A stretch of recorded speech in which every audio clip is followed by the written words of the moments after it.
Welcome to Honest Faith Daily. I'm glad you're here. Grace. It's always good to talk with you about the things that really matter. Today, let's dive into something so many of us wrestle with hearing God's voice.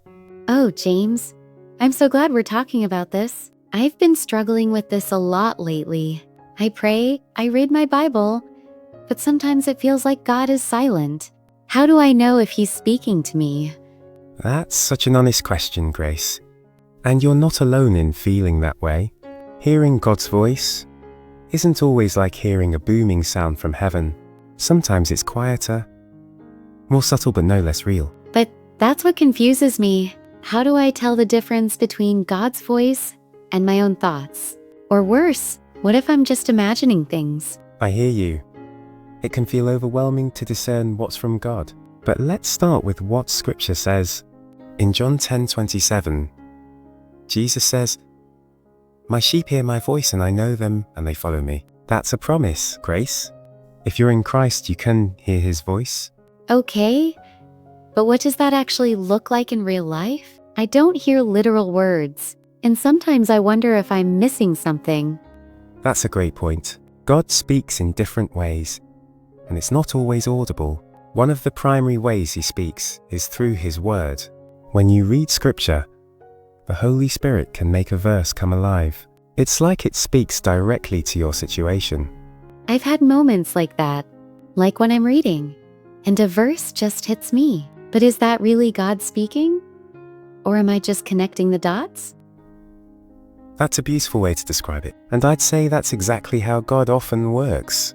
The Holy Spirit takes the truth of Scripture and applies it to your heart. That's not you making things up.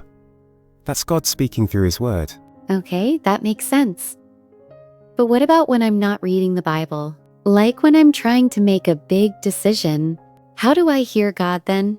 That's where discernment comes in. God can speak through prayer, through wise counsel, even through circumstances. But here's the key.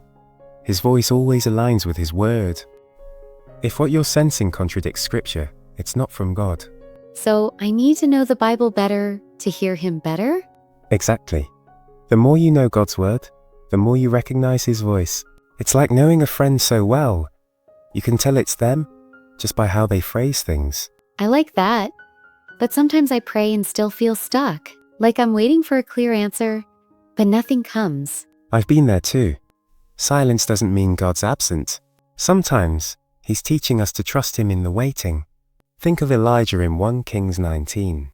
God wasn't in the earthquake or the fire, but in a still small voice. A still small voice. That's hard to hear when life feels so loud. It really is. That's why we need to carve out quiet time with God. Not just to talk, but to listen. Prayer isn't just a speaking. It's a conversation. I guess I've been doing a lot of the talking in my prayers. But listening, that feels harder. How do I even start? Start small. Set aside a few minutes to be still before God. Maybe read a psalm, then just sit with it. Ask the Holy Spirit to guide your thoughts. It's not about forcing an answer, but opening your heart to hear. That sounds doable. But what if I still don't feel like I'm hearing anything? That's okay. Hearing God's voice is a journey. It grows as you grow in your relationship with Him. And even when you don't feel it, He's still speaking. Through His Word, through creation, through the body of Christ. That's comforting. I think I've been expecting some big, dramatic moment. But maybe God's been speaking in ways I didn't notice. That's a wise insight, Grace. God often speaks in the ordinary. A verse that sticks with you, a friend's encouragement, a moment of peace, those are all ways He draws near. I've definitely had moments like that, like when I'm anxious, and a song or a verse just calms me down. Maybe that's God's voice too. Absolutely. That's the Holy Spirit bringing God's truth to your heart. And the more you lean into those moments, the more you'll recognize His voice. I'm starting to see it differently now. It's not about waiting for a loud answer. It's about noticing how God's already speaking. That's it. God's voice is always there, guiding, comforting, correcting. Our job is to stay close to Him and trust He's leading us. That takes some pressure off. I don't have to figure it all out on my own. I just need to keep seeking Him. Exactly. And He promises in Jeremiah 29:13, "You will seek me and find me when you seek me with all your heart." That's His invitation to you, Grace. Keep seeking, and He'll keep speaking. That's so encouraging. I think I've been so focused on getting an answer, but maybe it's more about staying close to God. That's the heart of it. Hearing God's voice isn't just about answers. It's about knowing Him more. The closer you are to Him, the clearer His voice becomes. I want that. To know Him more, to trust Him more, even when I don't hear Him the way I expect. That's a beautiful prayer, Grace.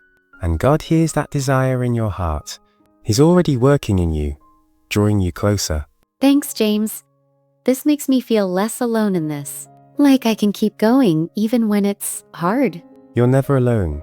God's voice is with you, even in the silence, and He's shaping you through every step of this journey.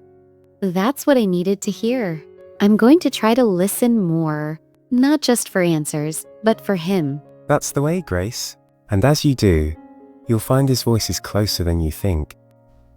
Let me share a story that might help. I remember a time when I faced a tough decision, whether to take a new job or stay where I was. I prayed, I sought counsel, but I didn't hear a clear yes or no. It felt like God was silent. Oh, I've been there.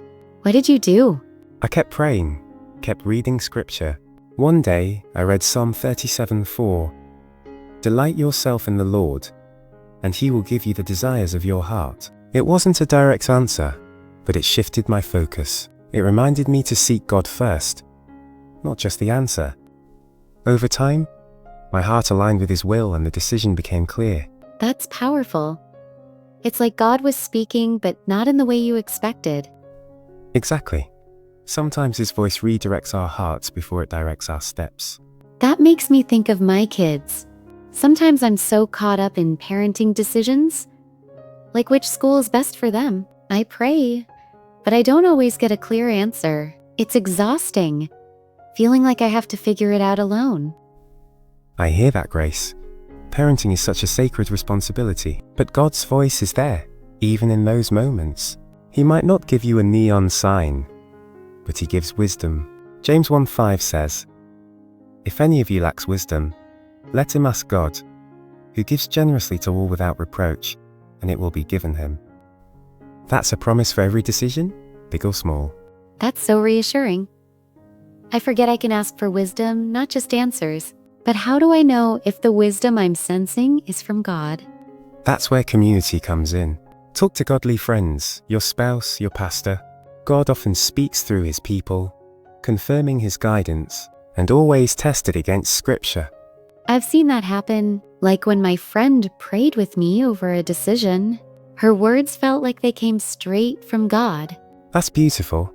That's the body of Christ at work. God uses us to speak His truth to each other.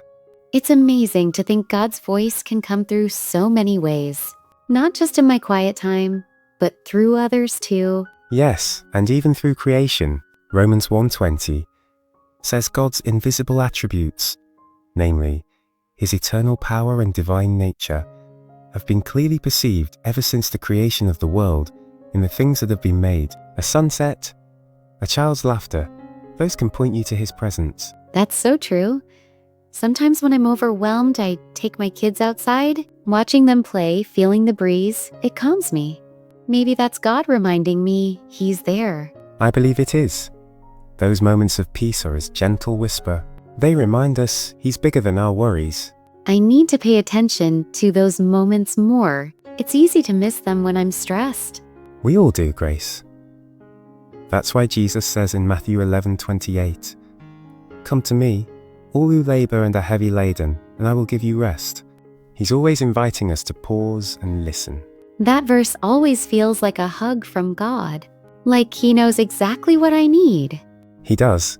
Every word in Scripture is His voice, preserved for us. When you feel stuck, go back to those promises. I'm going to try that. Maybe keep a journal of verses that stand out to remind myself God's speaking, even when I doubt. That's a wonderful idea. Writing down those moments helps you see His faithfulness over time. It's like collecting evidence of His voice. I love that image. Like gathering treasures of God's presence. Exactly. And those treasures build your trust in Him. They remind you He's never silent, even when He's subtle. I feel so much lighter now. Like, I don't have to chase God's voice. I just need to stay open to how He's already speaking. That's the truth, Grace. He's always near, always speaking. Our part is to listen with a humble, seeking heart. I'm going to start tonight just a few minutes of quiet with my Bible open and maybe take the kids outside to see God in the ordinary. That sounds like a perfect plan. You're teaching your kids to hear Him too. That's a legacy of faith. That means so much to hear. I want them to know God's voice, not just my struggles. You're pointing them to Him, Grace. Every prayer, every moment you seek Him, that's a gift to them. Let's wrap up with this thought. Hearing God's voice isn't about perfection. It's about presence. Staying near to Him, trusting He speaks. His word, His spirit, His people, they all carry His voice. That's so true. It's not about getting it right. It's about staying open to Him and trusting He's already speaking. Amen. Let's hold on to that today. God's voice is near, and He's faithful to guide us. Thanks for watching Honest Faith Daily. Stay rooted in truth, walk in grace, and we'll see you tomorrow.